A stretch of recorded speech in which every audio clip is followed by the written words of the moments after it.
Hi, and welcome to VIBEZ Daily. This is a daily devotional curated by VIBEZ Church to help you practice the way of Jesus and be all that God has called you to be. You have joined us for our year-long series titled Devoted. Acts 2:42 tells us that the followers of Jesus were devoted to the apostles' teaching, to fellowship, to breaking of bread, and to prayer. This podcast was created to provide context and commentary for what you read each day. Just before our friends begin discussing today's reading, we want to invite you not only for fellowship, but for prayer as well. We have created the VIBE Daily Chat Group to offer you fellowship and a community where you can state your observations, ask questions about the reading or the podcast. You can join us by downloading the VIBEZ Church app in your favorite app store. Click Join the Conversation and join us today. And finally, we hope that you can join us for prayer. Prayer happens Monday through Friday, and more information on that can be found on the VIBEZ Church app under prayer. Now, let's begin our conversation on today's reading. Hey guys, welcome to VIBEZ Daily Podcast, where we are in a series titled Devoted. And in our series, we've been going through the Bible from cover to cover, from Genesis to Revelations, all in 1 year. And today we get to begin the book of Psalms. Whoop, whoop, whoop. Super excited. I'm Shameeka and I'm here with my sweet husband, Dylan Allen. Hi. How are you guys doing? Yes, I'm super excited to start this book with you. Yes, same here. Yeah, David is actually one of our favorites. In Psalms. Yeah, Psalms is one of our favorite books. So we get to start here today. In Psalms chapter 1 through 7 is day 162. Oh my goodness, y'all. We've been journeying through this Bible all year. It's going crazy. Yeah, like we're really going at it. But yeah, before we get started, we just finished the book of Job, where we got to really see the life and the story of Job, who is a man who God said is blameless. Yeah. Through that book, I got to get the chance to see what it looks like to be blameless, but also just what it looks like to seek the Lord even in your affliction, even in your time of despair. And we get to see some dialogue of God and some friends from Job and all those good things. And thankfully, although the book started off very horribly, in my opinion, it ended very well and very sweet. And so, yeah, now we're in Psalms. It has 150 chapters in Psalms, y'all. So a lot of chapters is broken up into 5 different books, which we will start book 1 today. Yep. And we have a few authors in this book, not just David, but we have Asaph, which we've already heard about. And if you've been journeying with us, we've gotten to hear about him.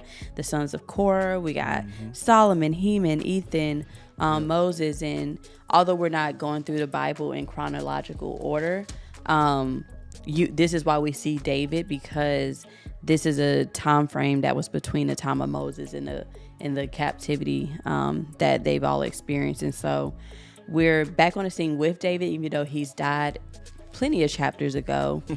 Books ago. Yeah, plenty of books ago, I should say. But yeah, we get to pick up here in the first book. We'll see a common theme throughout this book. If you're unfamiliar, we have a theme of lament, but also a theme of praise, which is why I love this book so much, because I just really feel like the lament and the praise that we get to see intertwined together is the perfect depiction of what it looks like to really just, pour your heart out to the Lord. And so, yeah, again, I said we're going through Psalms chapter 1 through 7. But before we start, we always start the week off with a daily question. And I think my hubby, he got one for us today. I got a question. I do. What is your favorite psalm? What? Ooh, my favorite song. I told her I wasn't gonna tell this the question until we started filming. So yeah, and I'm like, which one? I didn't want her to have time to think. See how you do me. I would say that's actually really okay. I can give you my favorite psalm thus far, just because I haven't read all the psalms. Okay, maybe top 3. Let's say top 3. Top 3, that's a lot. Okay, never mind. I can give you maybe top 2. Never mind. I would say Psalm 139. Say top 2, but can't do top 3. Go ahead, I'm listening. Are you really listening? I am. Psalm 139 and Psalm 119 are the top two that stick out to me because, like in Psalm 139, I believe that's the one that gives us the famous line, "I'm fearfully and wonderfully made." Mm-hmm. Don't quote me on it because it might be Psalm 119. That's crazy. I often get those mixed up. But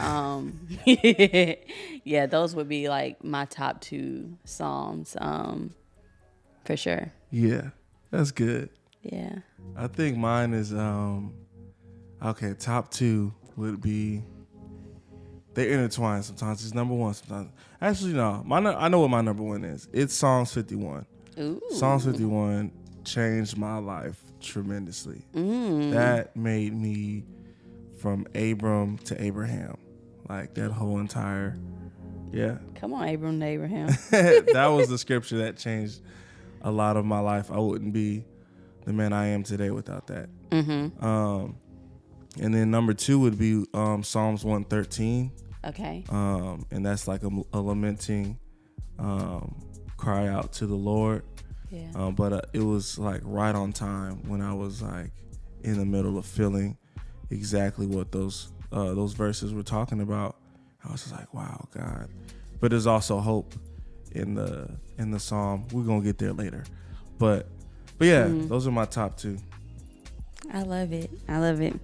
But yeah, luckily we'll get a chance to read each of those psalms during this series. But right now, we are in chapter 1. We could just start here. From what I can see in my Bible, the first two chapters, I'm not aware of who the author is, but still some good stuff here.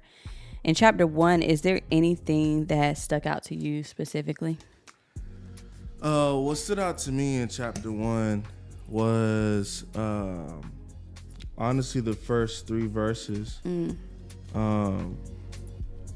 It says, "Oh, the joys of those who do not follow the advice of the wicked, or stand around with sinners, or join with mockers, but they delight in the law of the Lord."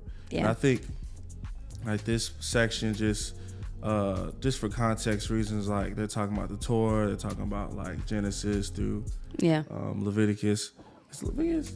Anyways, point is the first 5 books of the Bible. Yeah. I just find it interesting that because of the Torah, because of the teachings originally from God, the law that God had made, like going to verse 3, it says, "They are like trees planted along the riverbank, bearing fruit each season. Their leaves never wither, and they prosper in all they do." Come on. So like that really stood out to me, and just saying like, stay grounded with God, do what He says, like. Don't just say you love Him, but do what He tells you to do in the scripture, right? Live it as best as you can, and your life will bear fruit. The things that you do will bear fruit. That's Everything good. that you desire will be aligned with what God's will is for your life. That's good. I love that. What about you? Well, yeah, I honestly love the same verses. In my entire book of Psalms, y'all gonna see a lot of highlights. Well, y'all won't see it, but what's interesting is I have the NIV version, and mine start off with "blessed" is the one, which we'll see this kind of theme throughout the book of Psalms, just them defining who is blessed and in what situations in which you are blessed. But I do love seeing verse 2 specifically, where it does say, in my version reads, "But whose delight is in the law of the Lord, and who meditates on His law day and night." And I was like, ooh, one, it's a challenge for me, because I'm like, what would it look like for me to meditate on His word day and night? That's like a desire of mine that I do have, where I'm just like, man, Lord, like, let me be so thirsty for your word and so close to you, where I'm constantly seeking you in that way. And now that we have read thus far into the Bible, we know that for the Israelites specifically, like, the law was what they went by. Right. And it was something that they were constantly told to meditate on, to recite to your, family and to your children, and like, don't forget it. And so I think there is something I can take away from this, just that understanding of like, I am blessed when I am in a space where I remember what God says, and also I allow that to be something that I apply to my life, where I'm walking it out and where I am like living by it. And then in 3, where it says, that person, you know, the one that is blessed, that is walking in step with his law, that's meditating it on it day and night, it's like a tree that is planted. So to me, that's like, you can't be shaken, you can't be moved. Like, you're so rooted and grounded in who you are in Christ, and you yield fruit in season. And for me, I'm like, man, like, you can tell a lot about a person in a lot of ways by the fruit of what they show. You know what I'm saying? Like, by the fruit of the Spirit. Are they showing patience in times where, you know, they may be impatient? Like, are they being gentle? Do they have self-control, right? And so also to know that whatever they do prospers. Man, oh man. I'm just like, what? Yeah. Whatever they do, Lord. Like, so yeah, I love this psalm for the reason that I just feel like there's so many like strategy where it's like, if I do this, it's the playbook. Like, if I do this, like, this is the promise that comes as a result of that. So yeah. Yeah, and I think like to your point, because it also gives like the opposite of what would happen if you're not with God. Like, it shows that the wicked will be worthless chaffs, is that what it's called? Or scattered in the wind. Like, these are two different outcomes to righteousness, right? Also, just I love, like, immediately when I read verse 3, like, I visualize the tree. Yeah. Like, yeah, same. You know what I'm saying? Like, yeah. Knowing that this is a book that's under the category or genre in the Bible is poems or poetry, like, this is starting off already with you just visualizing stuff like off rip. For sure. You know what I mean? So I find that cool. Yeah, it paints a picture for us. And it won't be the last time. Yeah. I think that's good, because I do that often in reading Psalms and not realizing that connection between, okay, poetry, like, it is an artistic way of expressing, you know, these things, and therefore it allows me to paint that picture. So I think that's cool. But to end off with Psalm 1, that last verse, verse 6, it says, "For the Lord watches over the way of the righteous, but the way of the wicked leads to destruction." Like, to me, that was given a proverb, sorry. It definitely sounded like Proverbs, where, like, I love seeing that for those who are righteous, that reminder that God is watching us. He's with us. Like, he's overseeing us. Like, you know, we're his sheep, right? So he's making sure we don't stumble, we don't fall. And if we do, like, he's there to guide us and to lift us up.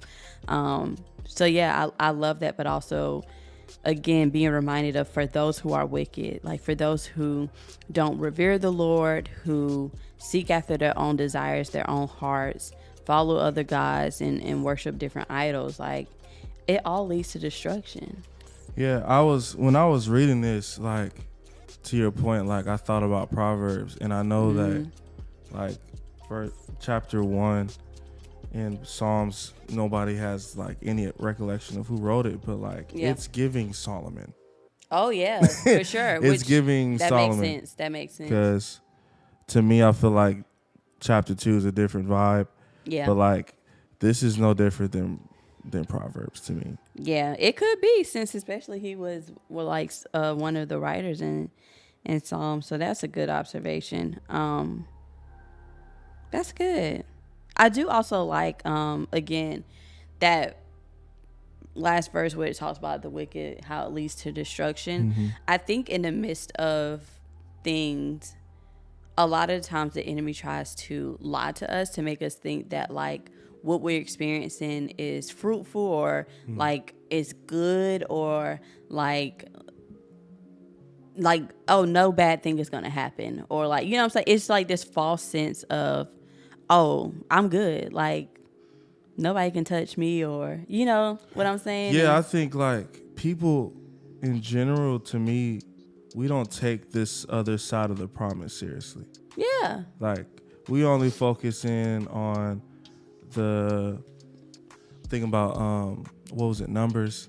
He was like, you know, you'll be blessed in the city, blessed in the field, blessed, Yeah. you know, everywhere you go. And then like the other half of that chapter is like, this is what will happen if you don't. Like you're gonna get caught up. You're gonna be in exile, which is what they are currently going through, right? Yeah. But the Lord will save you. The Lord will redeem you. Like he's not just focused on the good promise. He's focused on if you are disobedient. For sure. Promise, right? Yeah. And then, Come on now. I think people, the promise in the disobedience. You got to stand on His word. Yeah. And we use grace to our advantage. Where it's like, oh, if I mess up today, you know, the Lord is so merciful and kind. That's real. He'll bless me. Yeah. And He's like, no, this would also happen in real life. Exactly. Like, just keep doing what you're doing. Yeah. And you're going to end up like that. Yeah. And into this week, I believe it's this week's reading where we'll also see like him say that God is also a God of justice. Mm-hmm. So that means that whenever things wrongdoing is done, like you said, He is a God of His word that also delivers justice. So. And if you're in a trial with the Lord, you're losing. Yeah. Seriously. You are losing. You really are. Be guilty, please. So. Let's go to chapter 2. Chapter 2. There's a lot on chapter 1. Chapter 2, what I love about both of these scriptures, and we kind of did a little research, like we watched some videos. What's cool is that like these are things that are found after the exile. Like, let's just like go back for a second. All right, when somebody's place gets conquered, they burn stuff. They burn documents. They burn towns. They burn homes. They burn people sometimes, but they burn documents. Not the people, Lord. They burn documents, and like that's census loss. That's, you know what I'm saying? Yeah. Like, and for the word to be found, like protected, even in the exile, like this is an opportunity where now they can add on to the Torah.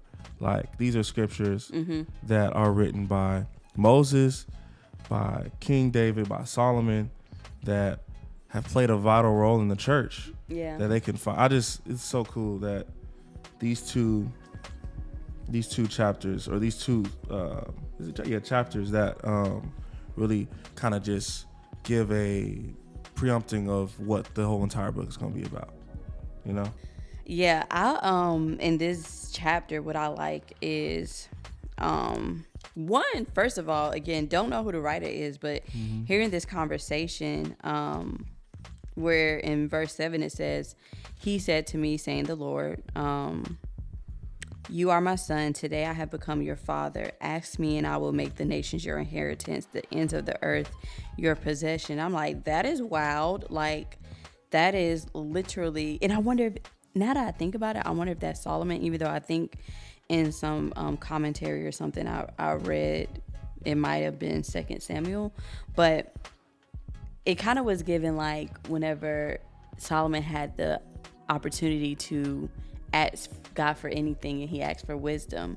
But I just thought that for God to say that to someone, that shows that he had to trust them. Like, to consider giving them such an inheritance like that. So yeah, that stuck out to me in that verse. And then verse 10 also stuck out to me because it's talking to the kings. It says, therefore you kings, be wise, be warned, be rulers of the earth, serve the Lord with fear and celebrate his rule with trembling. Kiss his son or he will be angry and your way will lead to your destruction. And it continues on. But what I love about this is that, again, because this is going back to a time that we've already read about where there was kings, and we know that a lot of the kings were wilding out.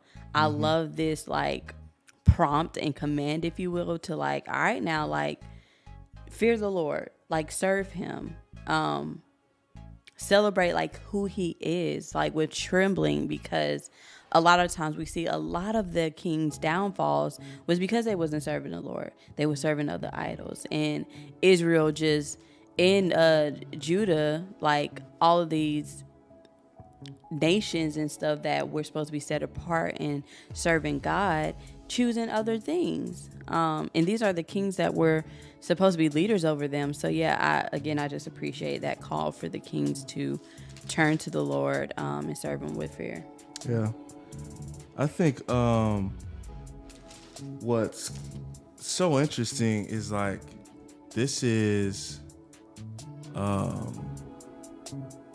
depiction or like one of the early prophecies of Jesus that I'm seeing in verse 6 and verse 7 that you kind of talked about. Yeah.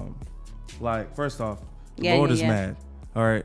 So I'm just looking at the words like I see Lord, right? The Lord declares, I have placed my chosen king on the throne in Jerusalem on my holy mountain. This is not earth. This is heaven that he's talking about, right? And then I see the king proclaims the Lord's decree. So it's like the Father is saying something and the king, which is Jesus, like is seconding what he's saying, right? I just see that just so amazing. And even to your point about like verse 10 about the other kings, like earthly kings, just like anybody at that time, viewed the Messiah to be like David, like 10 times more of David, like the heroic and, you know, coming in with a white horse and this, that, and the third. When he came in, like he has those qualities, he has those things, but it's on the heavenly side of things, right? Like to the point of the warning to the kings. It's not just like, oh, we're going to take up your nation and go crazy. No, when you die, you got to answer. You're going to be on judgment and you got to answer to the things that you're doing here on earth. And I see like people worldly people, if they viewed this, they'd be like, oh man, like they ain't going to do nothing. I don't see them. Yeah. You know what I mean? Yeah. So yeah.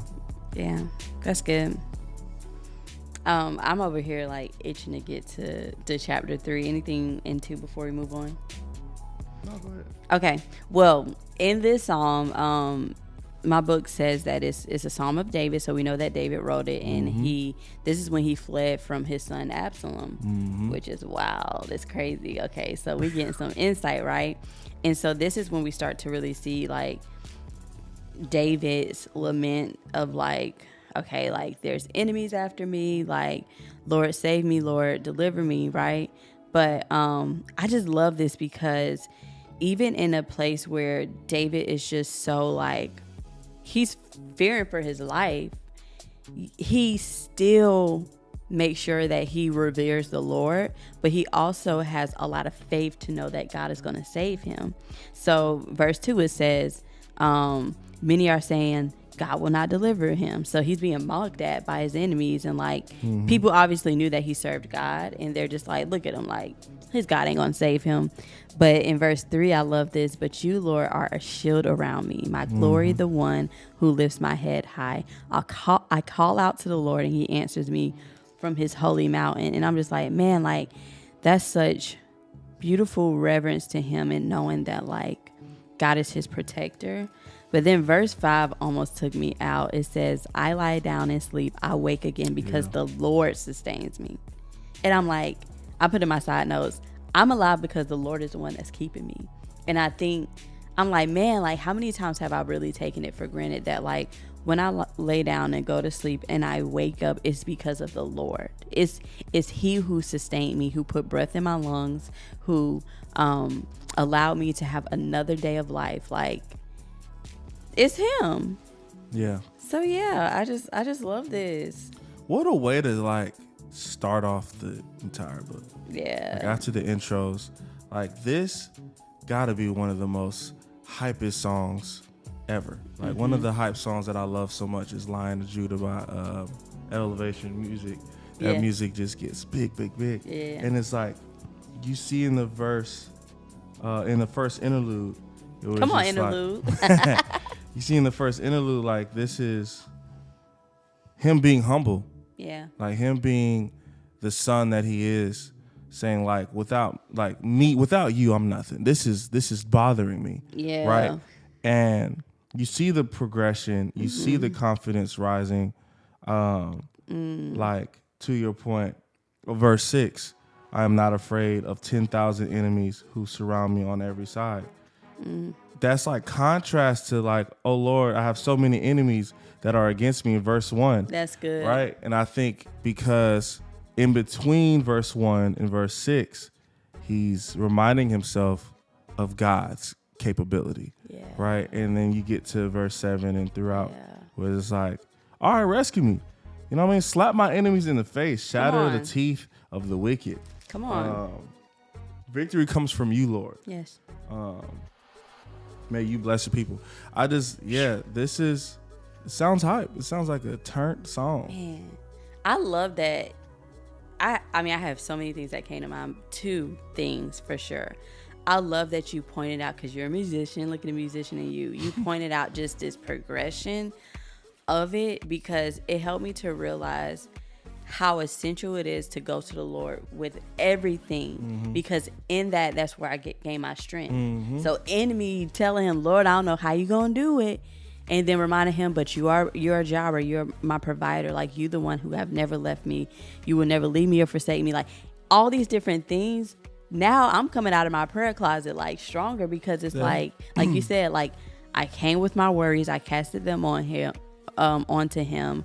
I reminded myself of who he is, and as a result of that, I can stand confidently because I remember. And I think that's why that meditating on the word day and night is really essential, because like you said, you get to see this progression and this confidence rise and this hype of a song happening. So, and he wouldn't have gotten to that point if he haven't had the word in his heart. Yes. Right. Yes. A lot of us will just be in that situation, just be like, Lord, all these enemies, I don't know what to do. There's 10,000 of them, and yeah, to be sick. You know what I'm saying? He's like, what did I tell you before?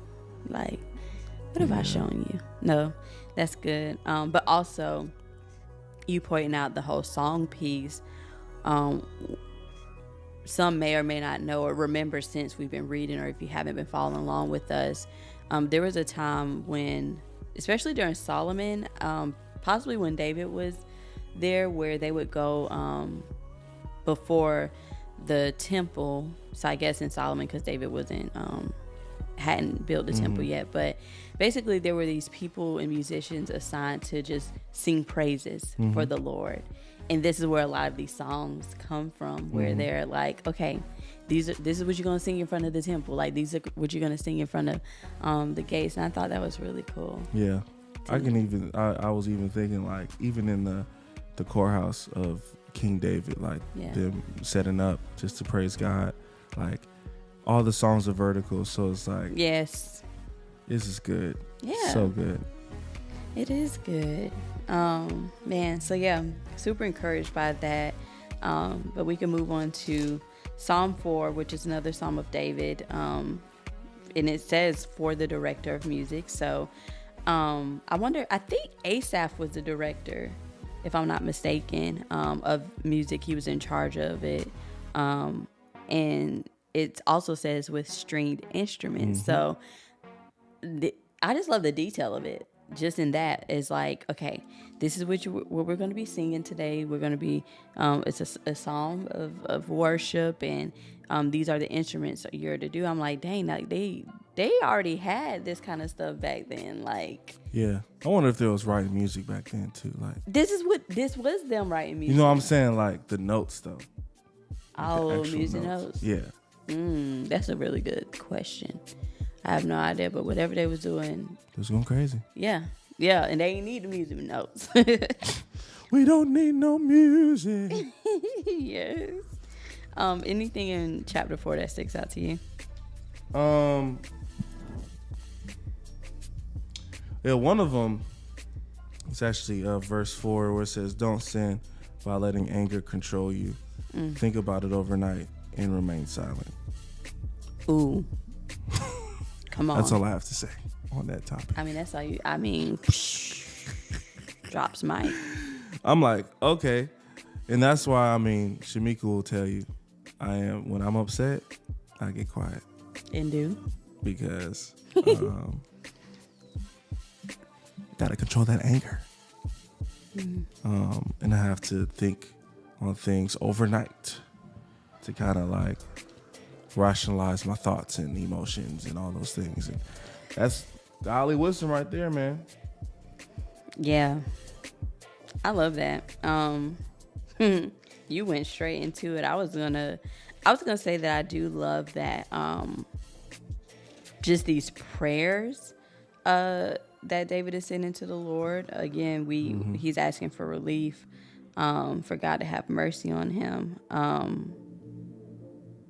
But also, like, verse 3, it says, "Know that the Lord has set apart his faithful servant for himself. The Lord hears when I call to him." I think that is so encouraging, because I know that there's times where we may be calling out to the Lord and we're like, "Do you hear me? Do you hear my cry?" Again, we just finished and left Job, right? And Job had a moment of like, okay, like, I ain't hearing nothing, right? Like, the Lord is silent. And that reminder of that, like, when I cry out to the Lord, like, he hears me, and he rescues me.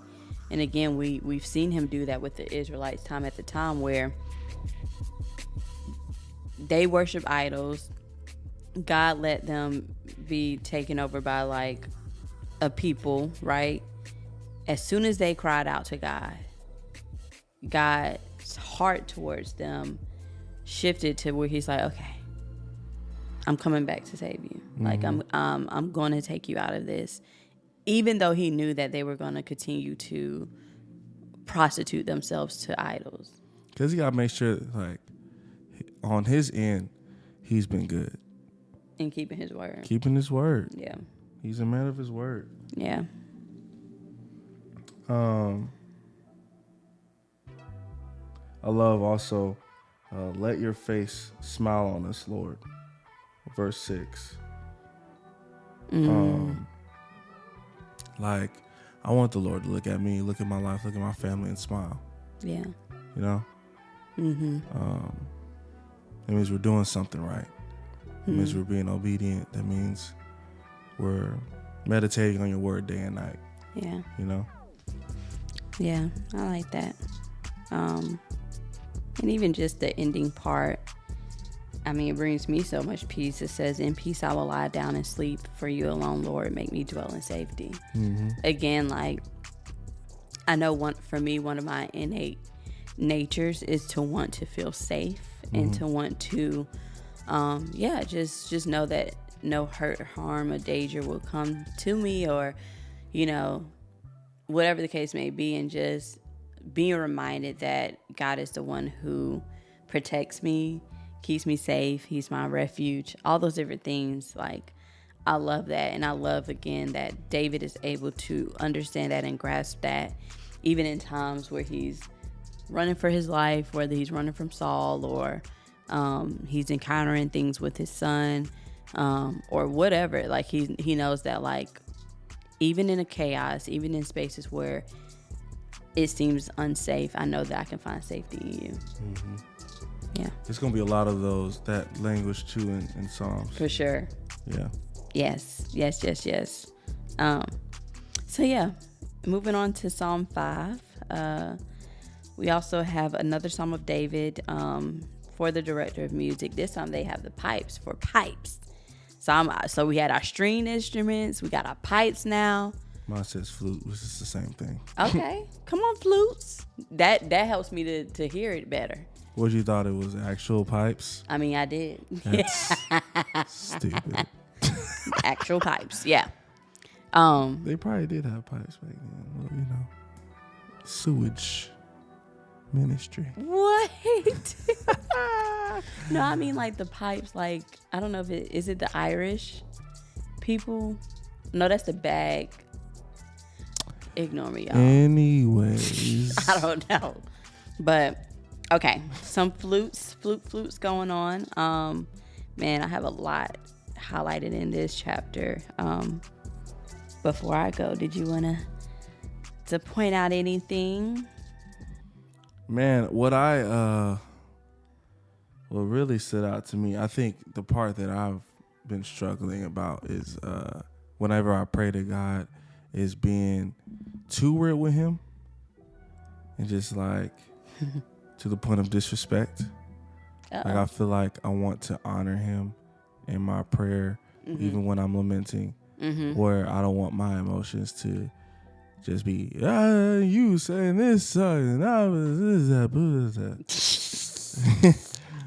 But like, to me, this is like straight lamenting, man. Like, please pay attention to my groaning.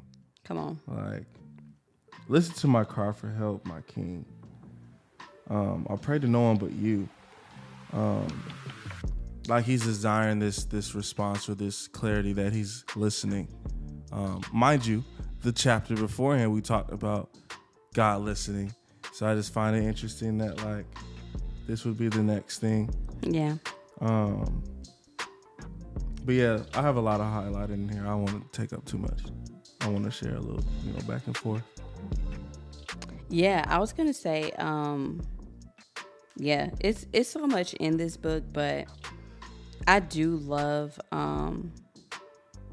verse 4, how it says, "For you are not a God who is pleased with wickedness." With verse you, 4? Yeah, verse 4. It says, and then it says, "With you, evil people are not welcome." The arrogant cannot stand in your presence, and we do. Again, just that reminder of like, it's clear as day what the Lord honors, desires, is allowing to be in his space and what isn't. And a lot of times we saw a lot of falls with kings, and even for our own lives, when we're prideful or arrogant, right?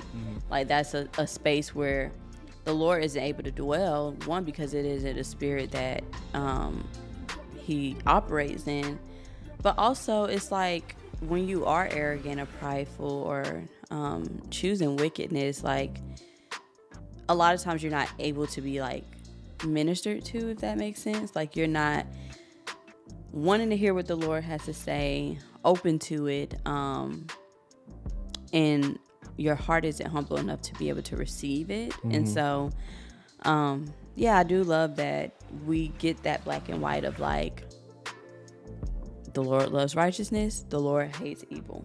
Like the moment you start feeling good, he gonna remind you how human you are. Every time. For sure. Yeah. Every time. I mean, I think about other people in the Bible. We ain't gonna get into all that. Anyways, continue. Yeah.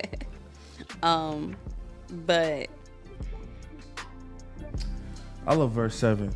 Verse 7 says, "Because of your unfailing love, I can enter your house. Yes. I will worship it at your temple with the deepest awe. Lead me in the right path, O Lord, or my enemies will conquer me and make your way plain for me to follow." Yeah. I love that's bars. Yeah. Such a sweet verse. One, because it's like, it's not because of me that I get to come into your house. It's because of your love for me. Unfailing love. Yeah. Literally, like it could have ended, the Bible could have ended at Genesis. Genesis 3. Literally, the fall. Father, Son, Holy Spirit. You silly.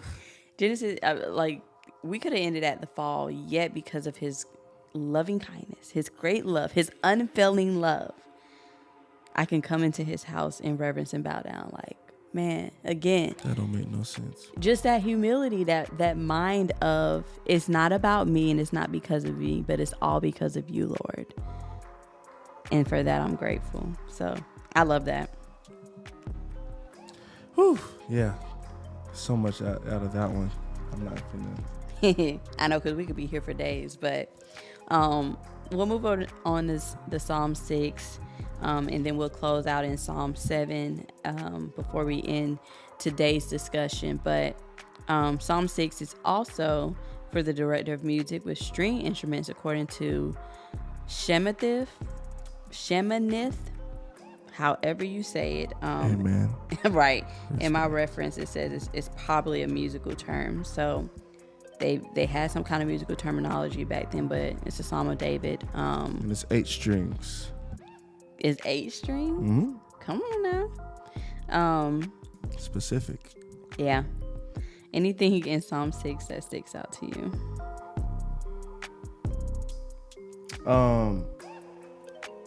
I mean, another humble one. Mm-hmm. You know what I'm saying? Straight off the bat, like, he must have did something wrong. Whoever David is talking about. But, no, yeah, I just see the humbleness off rip. Like, man, Lord, forgive me. Like, don't let your rebuke, or don't, wait a minute. Don't rebuke me in your anger. Sorry. Yeah. Discipline me in your rage. Like,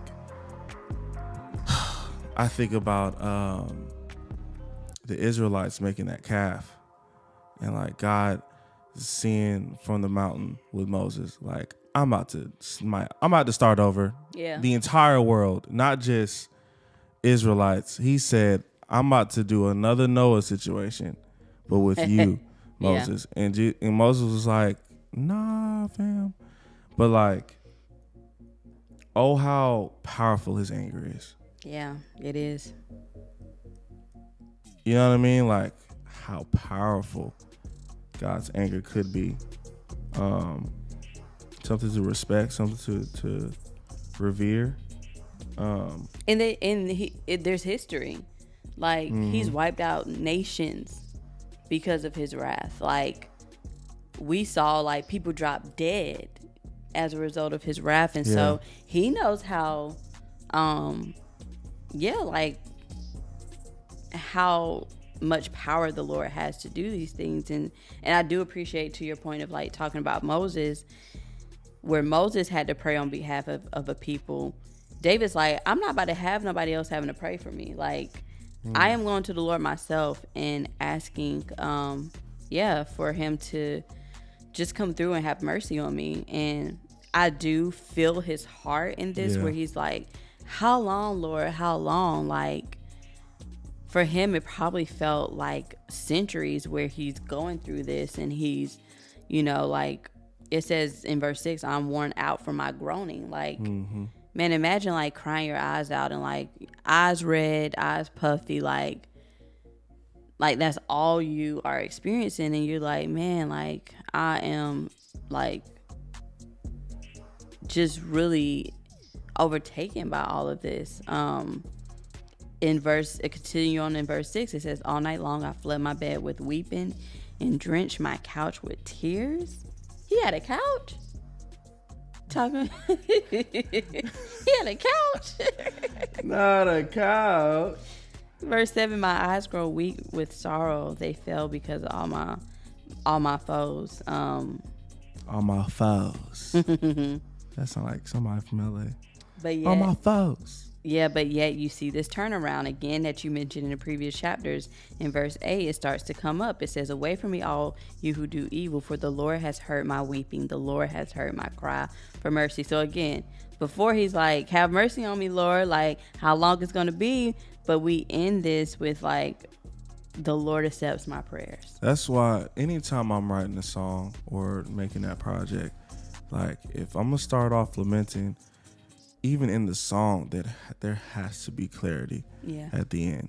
I don't want nobody. There's a lot of people in this world that are making songs just based off of one emotion, like suicidal thoughts, and they just keep it there. They don't. There's no end. There's no.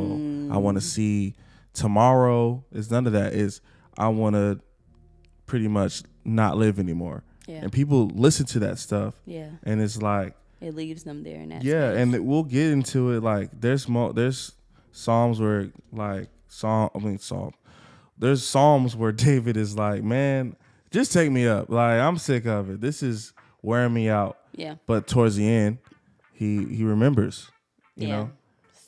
So you're what you're alluding to is just like that element of hope is necessary and It's needed. necessary for every song that's out there for God, from God. That's good. I like that. Yeah. Well, we get to close out here in chapter 7. Yeah. Another one written by David, which he sang to the Lord concerning Cush, a Benjamite. Yeah, I love just how it starts. Lord, my God, I take refuge in you. Save and deliver me for all who pursue me. Like, just knowing again, like, this is where he finds shelter and safety is with the Lord. It's really good. But then in verse 3 it says, Lord, my God, if I have done this and there is guilt on my hands, if I have repaid my ally with evil and or without cause have robbed my foe, then let my enemy pursue and overtake me. Let him trample my life to the ground and make me sleep in the dust. Like, what? I can't say that I'm going to be like, Lord, give me what I deserve. Or like, Lord, like. I think he was so confident in knowing that he was righteous in whatever situation. Like Sounds like Job. You know what I'm saying? Yeah. Like, man, if I did something wrong, send them my way. I deserve it. But I have confidence in knowing that I did the right thing, and I'm just, experiencing this conflict. So to verse 6, arise in anger, stand against the fury of my enemies. Like, this is I can understand how God would pick David. That man's faith in God is crazy.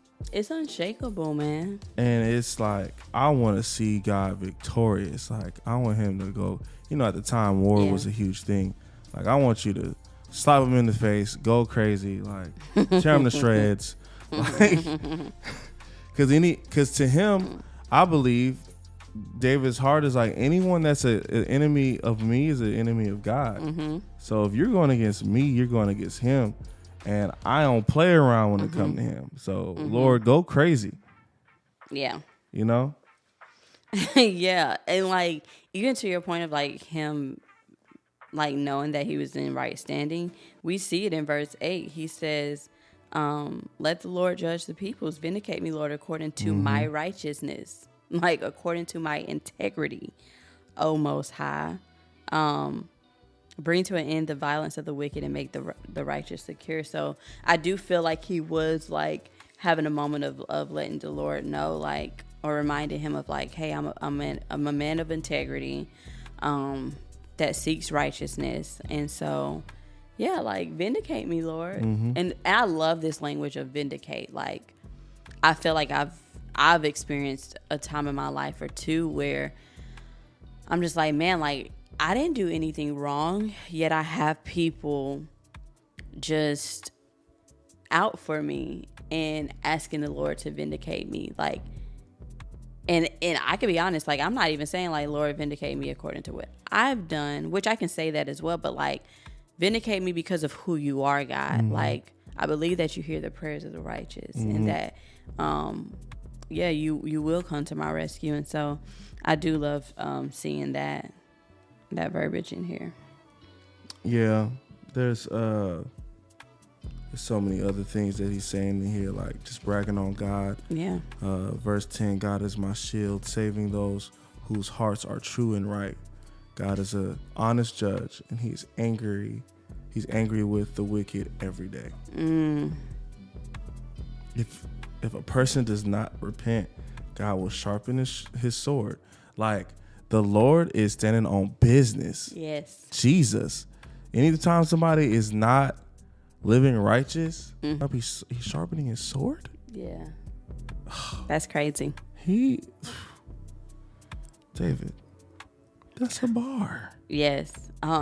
and even what I was gathering from verses 14 through 16, I'll just read 14. It says, whoever is pregnant with evil conceives trouble and gives birth to disillusionment. And then it continues to talk about like people, when they dig a hole, like they fall in it, and like basically like what's done in the dark is going to come to the light. Like whatever trouble you brought on and things of that nature, like is going to come back onto you.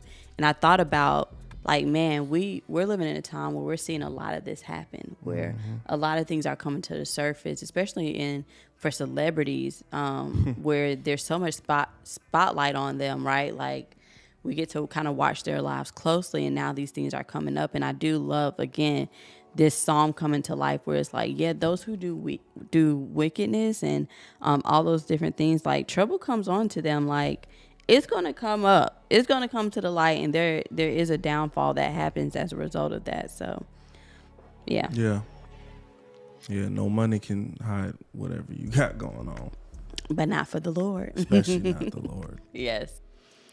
Well, as we close out this day, I do love the ending of chapter 7, verse 17. It says, I will give thanks to the Lord because of his righteousness. I will sing the praises of the name of the Lord Most High. And just that reminder that it's because of his righteousness and his righteousness alone that we're just able to give him thanks and praises. And like David's just saying, like, I continue to sing his praises. And I just thought that was beautiful. But yeah, that's good. Yeah. Thank you guys so much for joining us today. A really good discussion. And tomorrow we get to continue on in Psalms. We'll pick up in chapter 8. And we definitely hope to see you guys there. But again, thank you so much for joining us here on our podcast. And we'll see you guys tomorrow. See y'all. Thank you for joining us for the VIBEZ Daily podcast. Be sure to like, comment, and subscribe on your favorite podcast platform, or download our favorite, the VIBEZ Church app. Visit vibes.church/devoted for additional episodes, notes, details, and the latest merch. Join us next time as we continue our journey through the Bible.